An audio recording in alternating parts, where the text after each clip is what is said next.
Hello everyone, welcome to P Kalika maths. आज की इस वीडियो में मैं डिस्कस कर रहा हूं एनबीएचएम पीएचडी 2021 का क्वेश्चन नंबर 12 कर रहा हूं मैं डिस्कस।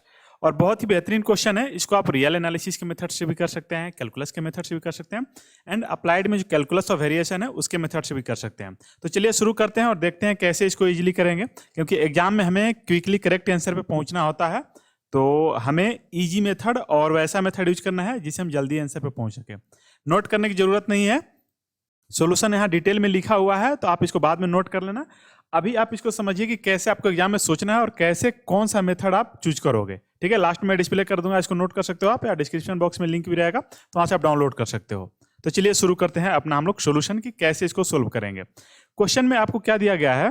क्वेश्चन में कह रहा है कि as F X varies over all continuously differentiable function from R to R with a property that f at 0 gives 10 and f at 1 gives 0.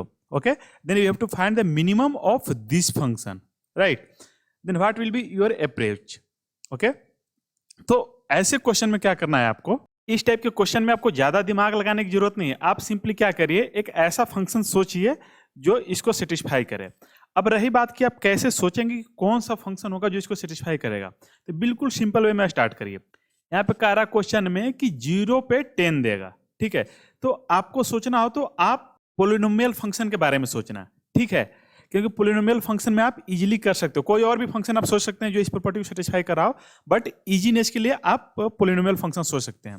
तो यहाँ पे मैं क्या करता हूँ कि लेता हूँ let F X equal to, अब क्या लूँ यहाँ पे देखिए, ऐसा चीज हमें लेना है जो 0 पे 10 दे। और मैं क्या बोल रहा हूँ कि आपको पोलिनोमियल फंक्शन लेना है, तो आप ऐसा करिए 10 प्लस समथिंग लीजिए, बाकी जो होगा x का मल्टीपल होगा। तो आप क्या करेंगे, जब x को 0 रखेंगे, मतलब मान लीजिए समथिंग x होगा, बीच में कोई भी मान लो x3 x4 addition multiplication something जो कुछ भी होगा, बट 10 प्लस समथिंग के मीन्स जो पोलिनोमियल होगा उसका जो कांस्टेंट टर्म होगा वो 10 होगा।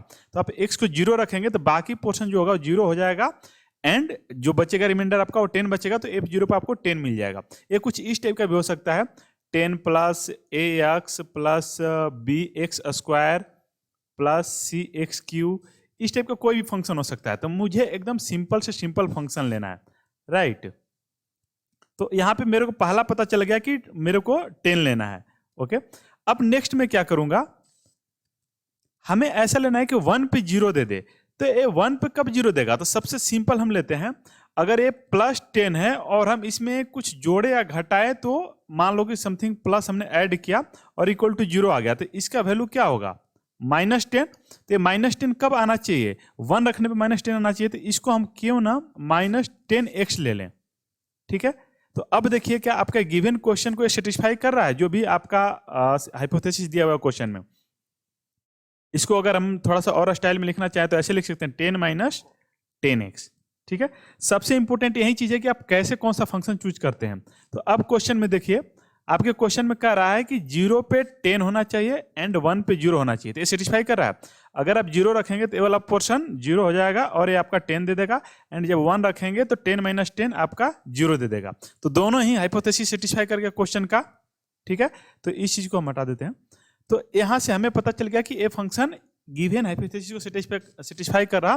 तो अब हम मिनिमम निकाल सकते हैं इसका। तो मिनिमम निकालने के लिए हमें क्या दिया हुआ है? अच्छा, एफ एक्स से पता चल गया, तो एफ डैश आपका क्या होगा? आपका जो एफ डैश हो जाएगा, F dash X equal to 10 का डेरिवेटिव 0 और -10x का डेरिवेटिव हो जाएगा -10। ठीक है, देखिए कितना इजीली हम पहुंचते हैं। तो अब इसको ले लीजिए, हमें निकालना है 0 से 1 इंटीग्रेशन है 1 प्लस एफ डैश एक्स का होल स्क्वायर dx। ठीक है, और एफ डैश हमारा क्या आया था? -10। तो इसका होल स्क्वायर क्या हो जाएगा? ये 0 से 1 है और अंडर रूट, तो 1 प्लस उसका होल स्क्वायर हो जाएगा 100 और ये dx। इसको फर्दर सिंप्लीफाई करेंगे तो क्या होगा? ये वाला कांस्टेंट है तो बाहर आ जाएगा, इसका वैल्यू कितना होगा? 101, और ये हो जाएगा 0 से 1 इंटीग्रेशन dx। तो इसको हम लोग ऐसे भी लिख सकते हैं 101 इंटू इंटीग्रेशन करेंगे तो x का कहाँ से? 0 से 1, और 0 से 1 में इसका वैल्यू क्या हो जाएगा? 1 हो जाएगा। दैट इज 101 इंटू 1, ये हो जाएगा आपका आंसर 101। तो देखिए कितना क्विकली, सबसे कम मेहनत में हमने करेक्ट आंसर पहुंच गया। हमारा करेक्ट आंसर क्या है? यहाँ पे आप देख सकते हैं √101 और यहाँ पे हमारा वही आंसर आ गया। तो आपको एग्जाम में ऐसी अप्रोच लेना है, सबसे सिंपल फंक्शन बनाना है। फंक्शन आप कॉम्प्लिकेटेड भी बना सकते हैं, बट आपको ऐसे सोचना है कि एग्जाम में क्विकली करेक्ट आंसर पे पहुंचना है, तो आपको सिंपल से सिंपल फंक्शन चूज करना है। ठीक है, इसको मैं दूसरे मेथड से भी करवा देता हूं। जो लोग अप्लाइड या कैलकुलस ऑफ वेरिएशन पढ़े होंगे, सीएसआई नेट का तैयारी किए होंगे, वो उस मेथड से भी कर सकते हैं। कैलकुलस ऑफ वेरिएशन में हमें मिनिमम और मैक्सिमम निकालना होता है, तो वहां से भी हम यूज कर सकते हैं। अच्छा, कुछ लोगों को डाउट होगा कि यहाँ पे हमें पूछ रहा है क्वेश्चन में find the minimum that is infimum of this function. Okay, तो आपको एक चीज मैं रिजल्ट रिकॉल करवा दूं कि हमने कोई फंक्शन ले लिया एफ एक्स इक्वल टू कुछ मान लो सी ले लिया। ठीक है, सी मतलब कांस्टेंट। तो इस फंक्शन का जो मिनिमम लो या मैक्सिमम लो, ठीक है, ये ऑलवेज सी ही रहेगा। या इस फंक्शन का किसी भी इंटरवल पे, किसी भी डोमेन पे आप इन्फिमम या फिर सुप्रीमम की बात करोगे तो ये ऑलवेज यही रहेगा वैल्यू। ठीक है, तो यहाँ पे जो हमारा आया था ये तो बाहर में आ गया। अब यहाँ से 0 से 1 में इंटीग्रेशन देखना था, हमारे पास कुछ बचा ही नहीं। अगर यहाँ x का कुछ टर्म होता तो मे भी हम मैक्सिमम मिनिमम की बात करते, बट यहाँ तो डायरेक्टली कांस्टेंट आ गया, तो हम यहाँ पे मिनिमम मैक्सिमम की बात ही नहीं करेंगे। जो होगा वो यही नंबर हो जाएगा जो हमारा निकला हुआ। फिर भी आपको डाउट है तो मैं दूसरा मेथड करवाता हूँ। जो भी मेथड आपको इजी लगे वो आप एग्जाम में फॉलो कर सकते हैं और हमें कमेंट करके बता सकते हैं वीडियो आपको कैसा लगा। यहाँ पे मैं बात करता हूँ मेथड 2 का। मैं आपको कैलकुलस ऑफ वेरिएशन का एक रिजल्ट रिकॉल कराता हूं। रिजल्ट क्या है? F of Y comma Y dash of X. अगर आपके पास एफ कोई भी फंक्शन है जैसा भी हो, तो इसके लिए मतलब ए एक फंक्शन है जो वाई डैश एंड एक्स का फंक्शन है, तो इसके लिए एक आयलर इक्वेशन है, नाम आप सुने होंगे।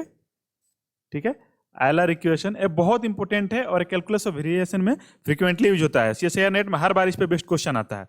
तो रिजल्ट एक आता है कि डेल एफ अपॉन में del Y minus D x of del of F upon में del Y dash equal to 0। ये रिजल्ट है। तो हमारे क्वेश्चन में तो पहले एफ दिया हुआ है, तो हम इसको एफ को एच मान लेते हैं और वाई को एफ डैश। दैट इज हमारे पास जो क्वेश्चन में दिया हुआ है वो दिया हुआ है H of F comma F dash comma X, और ये हमें क्या दिया हुआ है? ये हमें दिया हुआ है √1 plus F dash x square. ठीक है, ये दिया हुआ है। आपको रिकॉल करवा दे, जब हमें कैलकुलस ऑफ वेरिएशन में इस टाइप का फंक्शन दिया रहता है तो इसमें ये जो अंदर वाला पोर्शन है इसी को हम लोग एफ मानते थे, जो अभी मैं एच मान रहा हूं। ठीक है, कैलकुलस ऑफ वेरिएशन में हम अंदर वाले को जो इंटीग्रल साइन के अंदर था इसको हम लोग एफ मानते थे, जो अभी हमारे पास सिंस एफ टर्म इसमें यूज है तो इसको मैं एच मान रहा हूं। तो यहाँ पे जो मैं एच मान के सोल्व कर रहा हूं, तो एच हमारा जो हो गया ये हो गया √1 plus F dash x square. ठीक है, ये चीज हो गया। अब आयलर इक्वेशन इस पे अप्लाई कर दीजिए। तो बाई, इसको कुछ नाम स्टार दे रहे हैं, show by star. By star क्या हो जाएगा? मतलब ये रिजल्ट यूज करेंगे तो एफ के जगह हमारा एच है, तो एच का एफ के रेस्पेक्ट में देखिए, इसमें ए फ्री फ्रॉम एफ है। ठीक है, इसमें एफ का टर्म नहीं है, तो जब हम दैट इज हम निकालेंगे डेल एच अपॉन में del F minus d by d x of del H upon में डेल एफ डैश, और ये देखेंगे 0, इसको इक्वल टू 0 करना है, और ये देखेंगे कि ये क्या आ रहा है। तो एच देखिए एफ से फ्री है, तो इधर तो हो जाएगा 0 minus D of D x. अब इसका एच का एफ डैश के रेस्पेक्ट में जो आप जानते हैं यूजुअली कर दीजिए, 1/2 हो जाएगा, और ऊपर है तो ये नीचे आ जाएगा आपका 1 प्लस एफ डैश एक्स का होल स्क्वायर, और ऊपर में हो जाएगा 2 ऑफ एफ डैश एक्स।